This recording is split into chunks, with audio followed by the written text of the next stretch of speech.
at hindi rin kakilala. Kaya nagtataka kami kung bakit napunta siya sa bahay namin noon. Napansin din namin na hindi niya masyadong pinapansin ang mga handa na inihain sa hapag para sa mga bisita. Walang ibang ginawa ang matandang lalaki na yon, kundi ang magkwento sa amin, kaya nakinig na lang din kami. Heto ang kinuwento sa amin ng matanda. May kakaibang babae raw siyang nakilala. Tawagin na lang po natin ang babae na ito sa pangalang Sabel. 18 taong gulang. Magandang dalaga. At may kakaiba ring pamilya. Isang pamilya na hindi masyadong nakikihalubilo sa mga kapitbahay. Naninirahan sila sa liblib na sityo ng Mindanao. Napapaligiran ng malalaking puno ang kanilang bahay dahil nasa gitna ng kagubatan ito nakatirik. Sa dahilang ito lamang ang lupa ng kanilang pagmamay-ari. Mayroon silang kapitbahay, ngunit hindi ito ganoon kalapit sa kanila. Bagamat wala silang masyadong kaibigan, naging masaya naman ang kanilang pamumuhay. Ngunit sa umpisa lang pala yun, dahil hindi nila inaasahang mangyari ang mga bagay kalaunan. Isang maaliwalas na araw, hindi inaasahang mapasigaw si Aling Marta. Sanhi ng kanyang nakita. Nabulabog ang asawa nitong si Mang Berto. Nakasalukuyang nagluluto ng pananghalian sa kusina. Samantalang si Sonia naman, ang nag-iisang batang kapatid na babae ni Isabel, ay napatayo na rin at iniwan muna ang ginuguhit na tao. Saka tinungo ang kinaroroonan ng kanilang ina. Sa kabilang banda, nagulat si Isabel sa bigla ang pagsigaw ni Aling Marta, kaya mabilis niya itong pinuntahan. Inay, ano bang nangyari sa inyo at nagsisisigaw kayo? Para naman kayo nakakita ng multo niyan eh. Tanong ni Isabel. Habang mabilis na naglalakad, patungo sa kinaroroonan ni Aling Marta.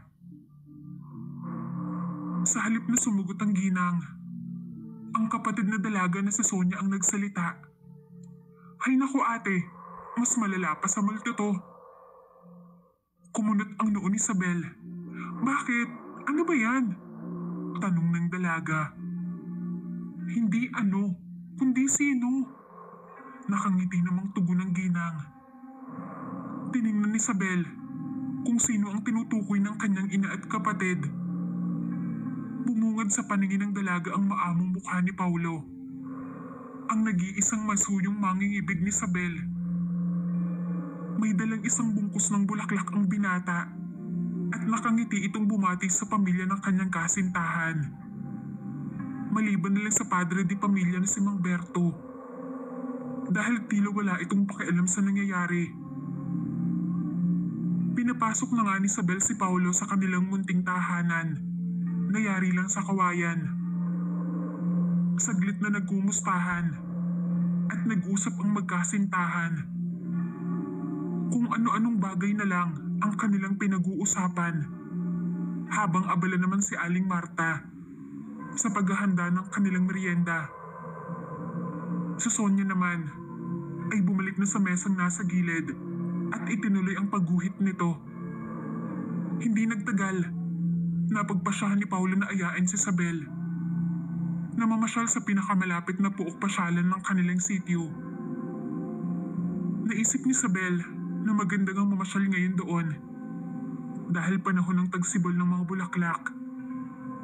Tsak na napakaganda at makulay ang tanawin doon. Kaya hindi nagdalawang isip si Isabel. Agad na pumayag ang dalaga. Labis namang natuwa si Paulo. Maya-maya pa biglang nagsalita si Aling Marta. Naku anak, mayroon ka bang salapi upang bumili ng mga makakain ninyo? Tanong ng ginang. Agad namang sinabi ni Paula na walang problema, pagkat sagot ng binata ang anumang gastusin. Natuwa naman ang ina ni Isabel. Ngunit muntik nang nakaligtaan ng ginang kung anong araw ngayon, araw ng Biyernes. Agad na gumawa ng paraan ng ginang upang ipaalala sa anak kung anong araw nga ba ngayon. Anak, halika muna rito. Tulungan kitang mamili ng isusuot mo. Sonia, anak, halika. Tulungan mo rin kami. Saad ni Aling Marta. Mabilis namang sumunod si Isabel at nagpaalam muna sa kanyang kasintahan. Sabay-sabay na umakyat ang buong pamilya sa itaas na bahagi ng kanilang bahay, kung saan naroon ang silid ng dalaga. Gayunpaman, hindi nakatakas sa paningin ni Paulo ang matatalim na titig na ipinukul sa kanya ng ama ni Isabel na si Mang Berto. Sa isip ng binata, nagtataka siya kung bakit ganoon kasamang tumitig sa kanya ang ama ng kanyang kasintahan. Ipinagsawalang bahala niya na lamang ito. Samantala, maingat na sinarhan ng batang si Sonia ang pintuan ng silid ni Isabel. Nang makapasok sila, nag-uusap ang buong pamilya tungkol sa paglabas ng magkasintahan sa araw ng Biyernes. Hindi talaga nila iniisip ang susuotin ni Isabel dahil ang totoo, pinag-uusapan nila kung anong tamang gawin sa mga oras na yon. Tutol si Mang Berto rito sapagkat mapanganib para sa lahi nila ang paglabas ng bahay tuwing Biyernes. Hindi maiwasan ni Isabel na manlumo.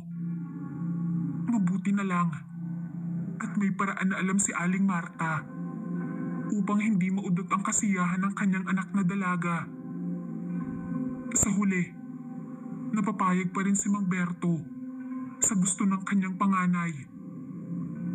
Hangad lang din naman ng matanda na lumigaya ang kanyang anak. Anak, mayroon ako ritong habak. Suotin mo ito. Mapuprotektahan ka nito sa sakit at pagkasira ng iyong balat kapag naarawat ka. Wika ni Aling Marta. Habak ang tawag nila. Sa isang malaking kwintas, hindi ito isusuot sa leeg, kundi sa bewang, at sinisigurong matatabunan ng damit upang hindi makita ng sinuman. Opo, inay. Susuotin ko ito. Maraming salamat po. Masayang usal ni Isabel. Basta, bago sumapit ang 3:00 ng hapon, kailangan narito ko na sa bahay natin.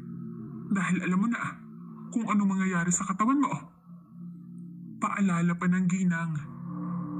Sunod-sunod namang tumango ang dalaga. Opo, aniya. O sige, akin ang kamay mo. Saad muli ng ginang. Naghawak ng kamay ang buong pamilya, maliban kay Isabel. Ang isa pa nilang kamay ay nakadapo sa ulo ng dalaga. Kung titingnan sila ay tila ba nagdarasal. Ngunit hindi. Dahil hindi sila marunong magdasal. Binibigyan nila ng proteksyon si Isabel para sa lakad nito. Ganito ang pamilya ng dalaga. Mayroon silang lahing aswang. Ngunit walang ordinaryong tao ang nakakaalam ukol dito. Maging si Paulo na isang tao. Walang kaalam-alam ukol sa tunay na pagkatao ng kanyang kasintahan. Gayunpaman, ang pamilya ni Isabel ay matagal nang kumala sa kanilang lahi.